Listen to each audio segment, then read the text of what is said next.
Sa video na to, chicken ba to? Parang nakakatakot. Nandito tayo sa Hanoi, Vietnam. At gagawin natin 1,000 Vietnamese Street Food Challenge dito sa capital ng Vietnam, ang Hanoi. Bite-size siopaw. Maghanap tayo ng mga mura. Ginagawa dyan nalagyan ng chili powder. Masasarap. Kung sino man naka-invento nito, maraming salamat. At kakaibang Vietnamese street food. Hindi lang siya yung parang, super sipa na sarap. Kaya binintay natin. Tara!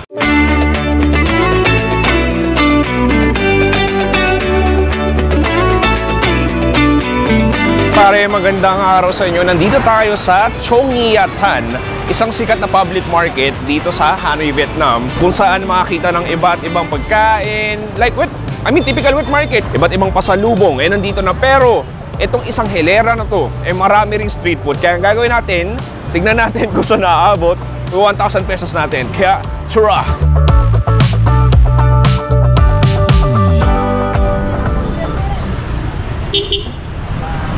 Okay, unang food trip natin, meron tayo dito nakitang iba't ibang barbecue. Pero ang tumatako ng atensyon ko, meron tayo ditong malalaking chicken feet na binarbecue. Ang gagawin ko, order tayo ng isa nito, tapos isa rin nito. Kain na tayo.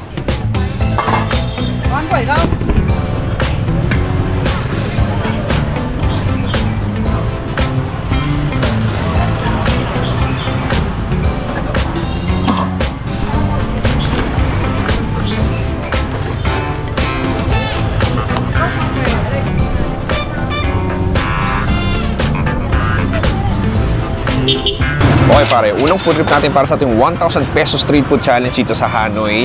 Meron tayo dito, actually tikman ko na dito yung lubugaw nila.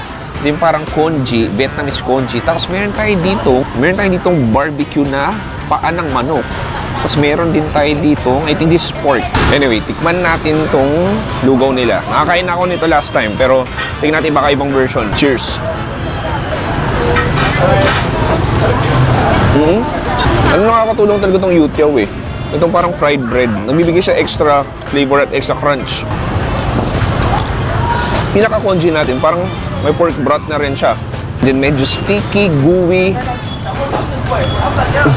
At mainit. Ginagawa dyan nalagyan ng chili powder.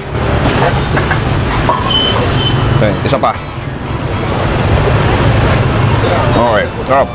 Proceed tayo sa barbecue natin. Sumunod tikman tong, hindi ko alam kung chicken o pork din. Tikman natin, cheers. Wow. Chicken to. Ang sarap. Parang siyang satay. Parang kumakain na satay mo Parang turmeric flavor siya. O medyo peanutty rin. And then smoky. Malambot. Ang sarap. Look at this. Meron tayo. Laki. Laki ng chicken feet nila. Diyos ko, parang chicken ba to? Parang nakakatakot. Sige, tikman natin.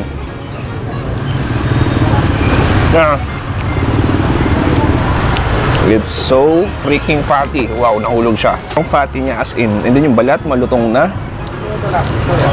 In terms of marination, may konting tamis.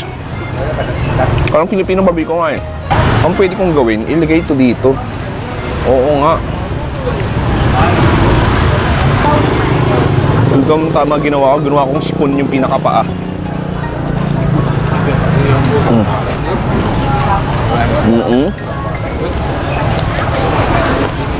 Bagay ba? Bagay na. Anyway pare, dito pa lang sisimula ang ating 1,000 peso food challenge natin. Maghanap tayo next food trip.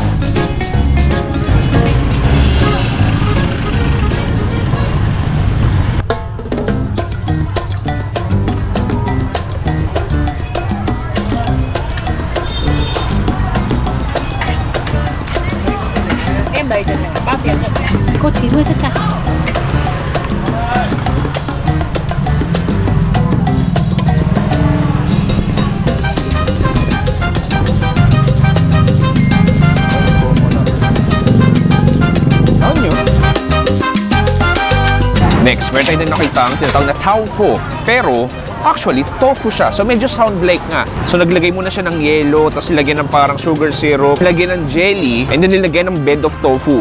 Tapos yung huli nun, may fried coconut siya. So, ayan, makikita mo. So, gawin ko, haluin natin.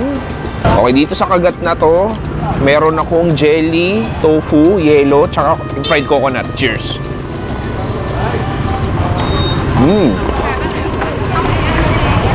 Ayan mo. Okay, I get it. Feel ko, kumakain ng chilled taho.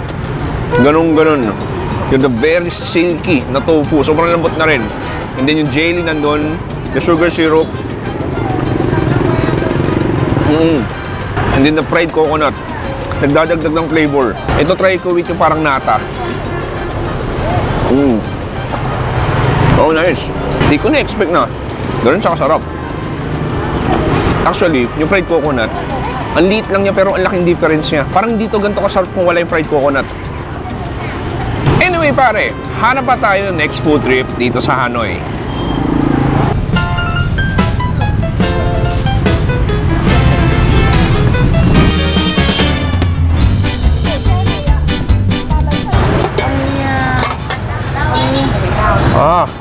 Okay. 3.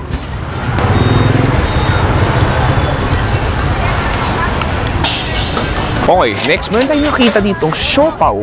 Pero, maliliit na siopaw. It's mini siopaw. Tikman natin. So, yan. So, tatlo lang in order ko. Ang init niya. Ang init. Look at this. Cute. Bite-sized siopaw. Cheers.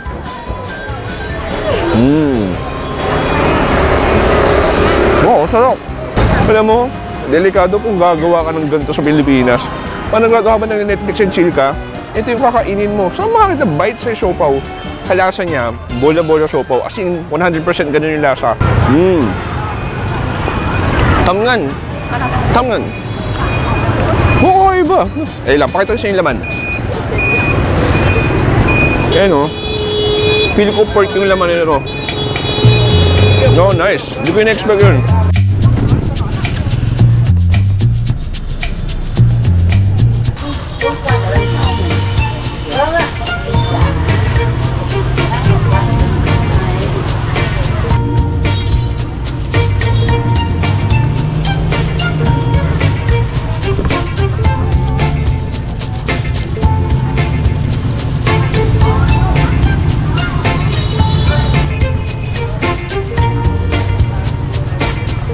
Okay, next food trip natin, meron tayo ditong buncha. Actually, panigurado, buncha na naman. Naghahanap pala ako ng rason para kumain ng buncha dahil ang sarap talaga nito. Pero to be honest, gusto nyo makatikim ng iba-ibang klaseng buncha dahil ang buncha, parang national food dito. Tikman muna natin sabaw.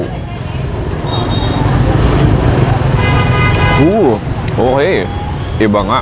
Ito mas mapatis talaga. Lasang-lasa may element ng patis, yung alat. May konting tamis. Pero ito mas mapatis. What will I do? Timplahan na natin. So meron ako ditong garlic. Kuha rin tayo ng sili. Tapos itong vinegar na may garlic din. Tikman natin.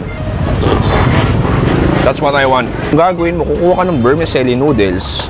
Tapos ididip mo dun sa ating pinakatsa. Ayan, so susuk mo siya para lumambot yung noodles. O yun, sakto, may nakuha akong patty. Tikman natin.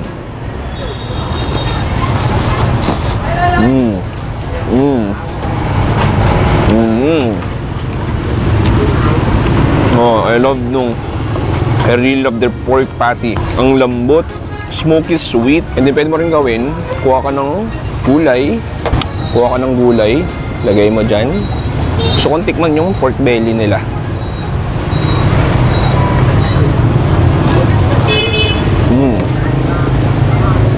Alam mo, kanina pa ako kain ng kain, pero wala akong pake.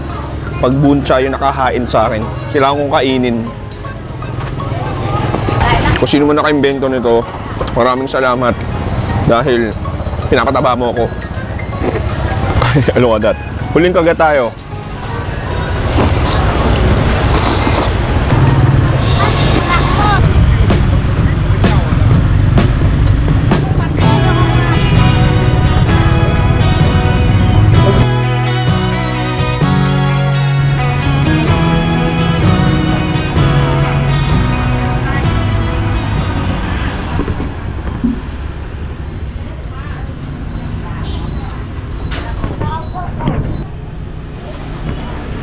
Okay, next. Meron natin nakita, actually, ang cute ng style eh. Maliit na parang lamesa lang siya. Tapos katapat mo mismo yung gumagawa. So, freshly made talaga. Akala mo teppanyaki, pero ang ginagawa niya is itong rice wrapper na to. Nakita ko, nilagyan ng papaya, nilagyan ng gulay, tapos nilagyan ng parang, hindi ko alam kung noodles ba yun, nilagyan ng slices ng beef, parang ganito. Sige, tapos meron tayo itong fish sauce with nuts. Oh yeah, this is nuts. So, i-dip natin. Okay, cheers.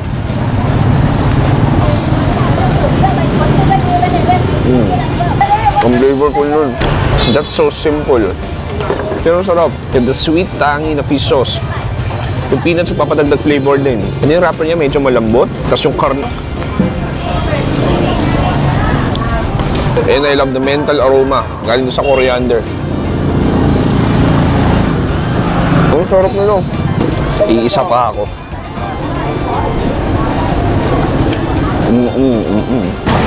Nakabuserve ko nga. Dalawang klase to. Isang naka-wrapper, isa naman na pwedeng parang noodles type. Pero great find to.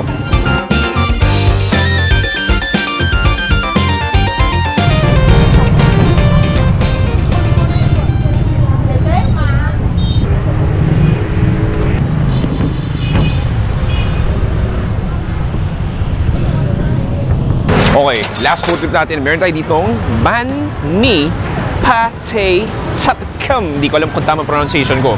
Pero, kakain tayo ng banh mi. So, medyo mainit. Papansin ko dito sa Hanoi, yung banh mi nila, laging flat. Actually, kudos dahil mas madali kainin. So, makikita mo, ayan. Mapapakita ko ba sa inyo? So, may nakikita akong parang slices ng ham, parang Vietnamese sausage na manipis, lettuce, carrots, papaya. Tapos yung sauce din nandun. Tapos yung sauce din na parang liver spread. Tapos yung sriracha. Anyway, tikman natin. Cheers!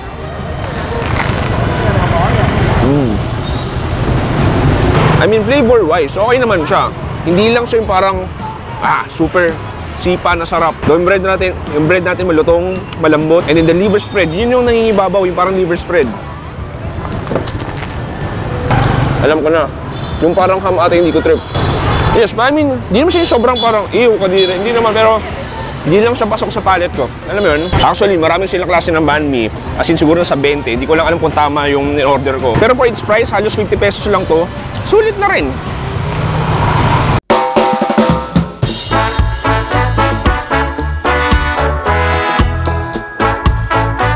Okay pare, dito nagtatapos ang ating 1,000 pesos street food challenge dito sa Hanoi, Vietnam. Ang ganda lang dahil bumabaksak na yung mga halaman dito. Pero ang tanong, magkano nabot natin? 116,000 Vietnamese dong. Actually, mura lang yun. Out of 1,000 pesos, 274 pesos lang nagastos natin. Iba lang din talaga sa Vietnam, mura, masasarap, kakaiba yung mga street food. To be honest, may nakita akong aw-aw dito. Siyempre, hindi ko na lang kinunan dahil baka mandiri rin kayo at maawa kayo. Pero, maraming salamat sa panonood. Si Chewy dito sa Hanoi. Nagsabi stay safe, good night and goodbye. Bang!